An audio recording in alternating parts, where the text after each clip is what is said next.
네, 안녕하세요. 게임 캔버스 마이즈입니다. 네, 반갑습니다. 처음 저희 유튜브 콘텐츠를 같이 찍는데 이번 콘텐츠가 시나리오 기획자로 취업이 안 되는 사람 특입니다. 되게 자극적이죠. 간단하게 한번 자기소개해 주실까요? 네, 저는 마이즈라는 닉네임을 쓰고 있고요. 2002년부터 게임을 개발을 했고, 처음에 시나리오 기획으로 시작해서 여러 가지 분야의 기획을 쭉 하다가 현재도 게임을 개발하고 있습니다. 네, 게임 캔버스에서는 시나리오 강의를 담당하고 있습니다. 저희가 일을 해본 건 이번이 처음이죠. 네, 그렇죠. 제가 뭐 지망생 때 블로그를 보고 공부했던 선배님이시는데요. 첫 회사 때 저희가 처음 만났었죠. 저의 첫 회사. 네, 네.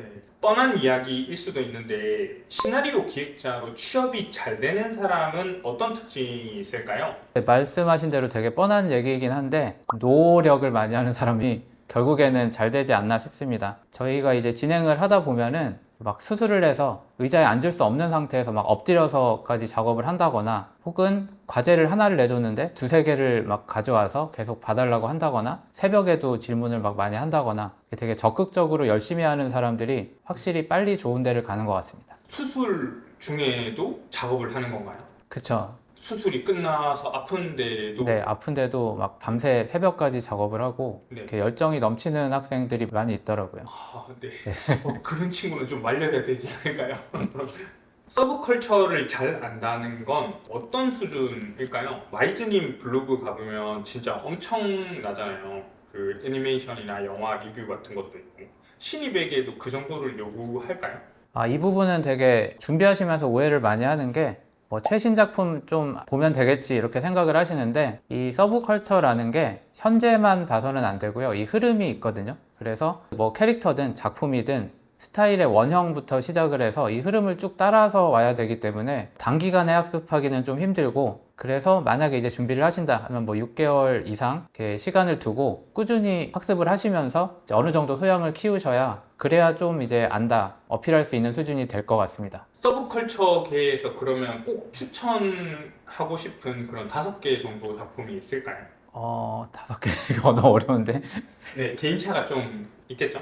네, 서브컬처에서 추천 작품 이런 거 이제 많이 질문을 받는데, 사실 이거를 제가 말을 할 수가 없는 게 회사 스타일에 맞춰서 준비를 하셔야 되기 때문에, 회사에서 원하는 작품 스타일로 5개를 보셔라 라고 밖에는 말을 못 할 것 같아요. 네. 그러면 원래 주제로 가서 시나리오 취업이 안 되는 사람은 어떤 특징이 있나요? 근데 예전 기수들 보면 거의 올 취업이었던 것 같은데 취업이 안 된 사례도 분명 있겠죠? 중간 포기라든지. 네, 취업이 안 되는 경우가 거의 대다수는 게임에 대한 이해가 부족한 경우가 많고요. 그래서 뭐 서브컬처나 작품들은 되게 많이 알고 좋아하는데 이거를 게이머하는 데에 문제가 있고, 혹은 요즘은 사실 모바일 쪽에 취업이 굉장히 많이 되는 편인데 모바일 게임을 안 한다거나 특정 장르에만 치중해서 한다거나 이런 경우가 제일 많은 것 같습니다. 그리고 그거 이외에는 이제 아무래도 시나리오라고 하면 글을 쓰는 쪽을 생각하고 오셨다가 내가 생각했던 것과 너무 달라서 이제 포기하시는 분도 있고, 그리고 원래 이제 글을 쓰시던 분들, 뭐 웹소설이라던가 뭐 영화 대본이라던가 이런 걸 쓰다가 오신 분들이 이제 게임 쪽에 맞는 이제 시나리오 작법으로 전환을 하셔야 되는데, 이 전환을 못 하셔서 계속 자기의 스타일을 무너뜨리지 못해서 이제 포기하게 되는 경우도 있는 것 같습니다. 네, 여기서 되게 많은 얘기를 해주셨는데 영화 쪽 시나리오를 좀 쓰시다가 게임 쪽 시나리오로 전환을 못 한다는 건 구체적으로 어떤 사례일까요? 대부분의 시나리오들이 일단은 되게 수동적이죠. 관객이 수동적으로 이거를 따라가야 되고 이제 보여지는 대로 봐야 되고, 하지만 게임은 일단 경험적이고 능동적이기 때문에 유저의 행동을 유도를 하거나 유저의 시야를 이렇게 유도를 하거나 하는 부분들이 분명히 많이 들어가야 됩니다. 근데 이런 경험적인 거를 생각 안 하고 나의 글, 나의 스토리, 나의 작품을 그냥 보여주려고만 하는 거죠. 그럼 게임을 이해하지 못한다는 것은 구체적으로 어떤 걸까요? 그냥 심플하게 생각하면은 게임을 많이 안 한 거죠. 게임을 많이 안 했고, 혹은 게임을 하나만 너무 오래 해가지고 그 사람의 마음속에는 게임이 딱 특정한 장르나 특정한 플랫폼에 한정되어 있는 거예요. 근데 사실 게임은 장르별로, 플랫폼별로, 혹은 같은 장르의 같은 플랫폼이라 해도 컨셉별로 달라지거든요. 이 다른 점을 인지를 하고 요거에 맞춰서 시나리오를 써야 되는데, 내가 쓴 시나리오를 가지고 여기저기에 활용을 하려고 하니까 이제 문제가 되는 거죠. 저희 반에서도 뭐 로스트아크라든지 메이플이나 던파를 좋아하는 그런 친구들이 굉장히 많이 오거든요. 그래서 게임을 좀 다양하게 해보고 들어와야지 편협된 시선이 없는데 시나리오 반도 마찬가지인가요? 그렇죠. 제가 항상 다양하게 하라고 얘기를 하고, 일단 시작하면 지금 1년 이상 한 게임은 무조건 다 접으라고 합니다. 하나의 게임에 계속 몰입을 할수록 다른 게임이 눈에 잘 안 들어와요. 네, 글 쓰는 걸 기대했는데 게임 시나리오로 전환을 하면서 이건 생각보다 어렵네? 라고 해서 그만두시는 분들 사례도 말씀 주실까요? 대부분 이제 글 쓰다 오시는 분은 이제 창작을 좋아하시는 분이에요. 창작을 좋아해서 나의 이야기나 설정을 이제 다른 사람들한테 보여주고 싶은 분들인데, 게임 쪽이 되면은 일단 기본적으로 논리화랑 구조화가 돼야 됩니다. 왜냐면 이거는 내가 그냥 이야기를 쓰는 게 아니라 내가 쓴 이야기를 누군가가 만들어줘야 되거든요. 그래서 이 동작 같은 경우도 뭐 모션도 나눠야 되고, 표정도 따로 분류를 해야 되고, 이펙트나 사운드나 되게 여러 가지 형태로 시나리오를 표현을 해야 되는데, 이런 부분에서 이제 한계를 느끼는 거죠. 표현을 위해서는 또 각각의 기술에 기반되는 부분을 또 이해를 해야 되고, 학습을 해야 되고, 그러다 보니까 배워야 될 범위가 너무 광범위해지고 본인이 생각했던 글 쓰는 거에서 점점 멀어지는 느낌을 받게 되는 거죠. 제 반에서도 그런 분들은 많습니다.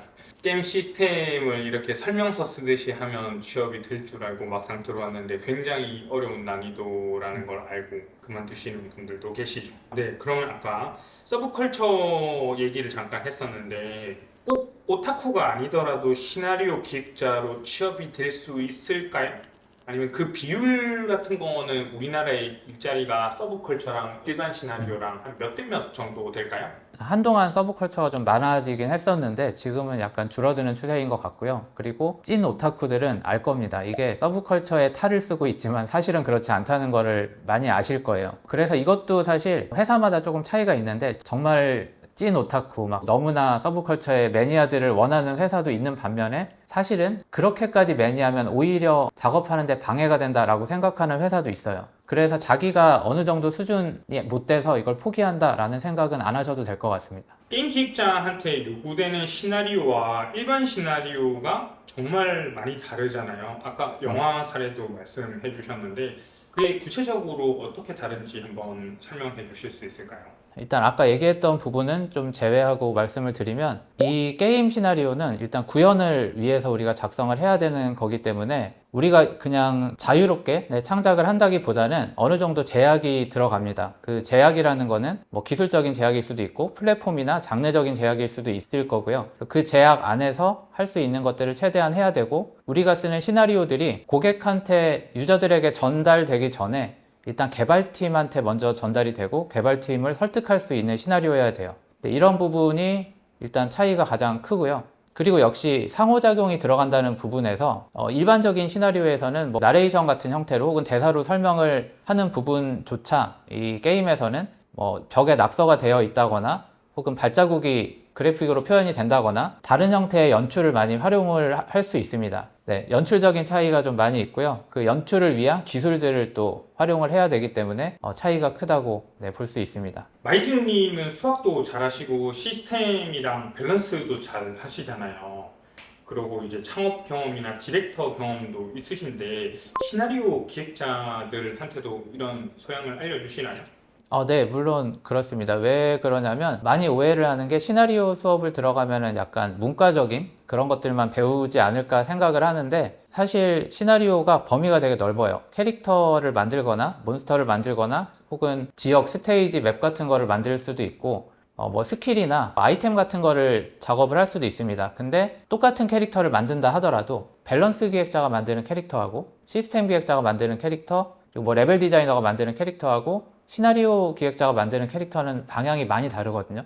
이런 다양한 분야에 있어서 시나리오 기획자로서 바라보는 여러 가지 콘텐츠 수업을 하기 때문에 최대한 제가 알고 있는 다양한 거를 시나리오 관점으로 익힐 수 있게 도와드리려고 하고 있습니다. 네, 과거에 제가 게임 기획자 커리큘럼에서 세계관이나 설정만 가르치는 곳은 사기다라고 얘기를 한 적이 있었어요. 이때 발언으로 굉장히 저항이 거셌거든요. 마이즈님은 어떻게 생각하세요? 저도 동의하는데, 세계관이나 설정만 이제 알려준다라고 하면은 그거는 사실 게임 기획이라기보다는 뭐 판타지 소설 작법에 더 가까운 것 같고요. 왜냐하면은 게임 기획은 게임을 만들기 위해서 하는 거기 때문에 이제 개발자들이 봐야 되는 문서이거든요. 그러면 이 사람들이 볼 수 있는 문서를 만들려면 우리가 개발에 필요한 기술을 이해를 하고 있어야 됩니다. 어떻게 이 사람들에게 전달을 할 거고 그 사람들과 어떤 언어로 대화를 할 것인지 이해를 하고 쓰지 않으면 그거는 기획이 아니라고 생각합니다. 근데 현업에서도 근데 가끔 이런 사람이 있잖아요. 정말 설정 기획자나 세계관을 쓰시는 분들 중에서 게임에 대한 이해 없이 본인의 글만 쓰는 현업인들도 저는 좀 많이 봤거든요. 그런 분들에 대해서는 어떻게 생각하시나요? 저는 그런 분들도 사실 인정은 하는데 왜 인정을 하냐면 그랬던 시절이 있었어요. 예전 MMORPG 월드 오브 워크래프트 앞뒤로 해서 글만 쓰는 사람들을 뽑았던 시절이 있었기 때문에 그때부터 시작을 하셨던 분들은 그게 또 진리라고 그게 정답이라고 생각을 하고 오해를 하고 있을 거라고 생각합니다. 하지만 현재 현실은 그렇지 않고 그렇기 때문에 그런 분들을 비난할 수는 없지만 지금 만약에 학습을 하신다면 조금 더 넓게, 조금 더 기술적인 베이스, 논리적이고 구조적인 베이스로 학습을 하시는 거를 추천드리고 싶습니다. 그럼 시나리오 기획자의 소양을 우선순위별로 한번 설명해 주신다면? 일단 제일 중요한 거는 글인데 여기서 말하는 글이 막 엄청 작가처럼 잘 쓰는 거는 필요 없어요. 전달만 잘 되면 되고 또 우리가 모두 알고 있듯이 대부분 스킵을 하기 때문에 정말 명확하게 전달만 될 수 있는 수준의 글 실력이 1번인 것 같고요. 두 번째는 이거는 꼭 시나리오가 아니라도 게임 기획은 전부 동일하다고 생각하는데 게임에 대한 이해입니다. 게임에 대한 이해는 게임 자체에 대한 콘텐츠에 대한 이해도 있겠지만 그 게임의 장르나 플랫폼이나 소재에 대한 이해도 당연히 포함을 하고요. 게임을 유저의 입장에서 그냥 바라보면서 개발에 대한 이해 없이 작업을 하면 그것도 역시 기획이 될 수 없다고 생각합니다. 세 번째는 시나리오 기획에서 되게 이런 얘기가 나오면 이상하다 생각할 수도 있는데 논리화하고 구조화라고 생각합니다. 이야기는 뭐 자유롭게 창작할 수 있는 건데 이거는 우리가 게임의 데이터로 들어가야 되고 게임의 어떤 시스템이나 콘텐츠로 들어가야 되기 때문에 반드시 논리적이고 구조적으로 작성을 해야 되고요. 여기에 들어가는 게 뭐 플로우라든가 테이블이라든가 이런 부분이 제일 기초적으로 들어가야 된다고 생각합니다. 그 다음이 이제 소재에 대한 아까 얘기했던 뭐 오타쿠라던가 서브컬처라던가 혹은 뭐 밀리터리나 뭐 SF나 우리가 만드는 게임에 대한 소재에 대한 이해 그리고 그 다음이 이제 문서겠죠. 문서를 통해서 전달을 해야 되기 때문에 여기까지인 것 같고 굳이 하나를 더 하라고 하면 커뮤니케이션까지 포함하면 될 것 같습니다. 그럼 좋은 시나리오 기획자를 마이즈님이 생각하시기에 어떤 소양을 가지고 있는지 한번 정의 내려 주실 수 있을까요? 좋은 시나리오 기획자라고 하면 시나리오를 쓰는 데 있어서 개발팀 전원의 의견을 이제 반영을 하면서 그리고 유저에게도 만족스러운 시나리오를 전달하는 사람이라고 생각하고요. 그리고 많은 사람이 오해하는 것처럼 글을 잘 쓰는 것보다 글이 없음에도 시나리오를 유저들에게 전달할 수 있는 사람이라고 생각합니다. 맞습니다. 마지막 말이 제가 너무 공감이 되는데 전이라는 게임 보면 대사라든지 그런 퀘스트 같은 게 없음에도 불구하고 시나리오가 잘 전달되잖아요. 그래서 정말 시나리오가 좋은 게임은 그런 게임이라고 저도 생각은 하는데 마이즈님이 생각했을 때 시나리오가 좋은 게임 조금만 추천해 주실 수 있을까요? 시나리오가 좋은 게임. 전 에픽 세븐이라든지 뭐 불소라든지 그런 게임들도 시나리오가 좀 괜찮다라고 생각하고. 아마 성향인 것 같아요. 저도 약간 네. 감동적인 시나리오를 좋아하다 보니까 특히 모바일로 가면서는 감동은 조금 배제되는 경향이 있어서 근데 그 스팀 게임 중에서는 전 투더문 하면서 울었습니다. 투더문도 좀 옛날이잖아요. 네네. 옛날 게임도 뭐. 저는 뭐 인생 게임이 드래곤 퀘스트 5라서 그거 이상 저는 없는 것 같아요. 항상 그 정도의 시나리오를 쓰고 싶지만 쓰지 못하고 있는데 네, 시나리오 기획자가 취업하기 위해서는 만약에 혼자 공부한다면 어떤 소양을 쌓는 게 좋을까요? 혼자 공부한다고 하면 내가 쓴 시나리오를 가지고 게임을 만들어 보시는 게 너무 뻔한 답변일 것 같은데 보통은 시나리오하고 게임을 만든다는 연결을 잘 안 하시거든요. 근데 게임을 만들어 보시면 내 시나리오가 게임화 될 때 어떤 문제가 있는지가 보일 겁니다. 저는 게임을 한번 만들어 보시는 거를 강력하게 추천드립니다. 지망생 기준에선 너무 가혹한 거 아닌가요? 혹시 특별히 추천해 주실 툴이나 엔진을 써서 하라고 말씀을 하시는 건가요? 네, 일단 지망생이기 때문에 유니티는 알아야 되잖아요. 네. 알아야 되니까 뭐 기왕 유니티 공부하면서 나의 시나리오로 한번 게임을 만들어 보시면 좋지 않을까 싶습니다. 전 RPG 쭈꾸루도 추천합니다. 좋습니다.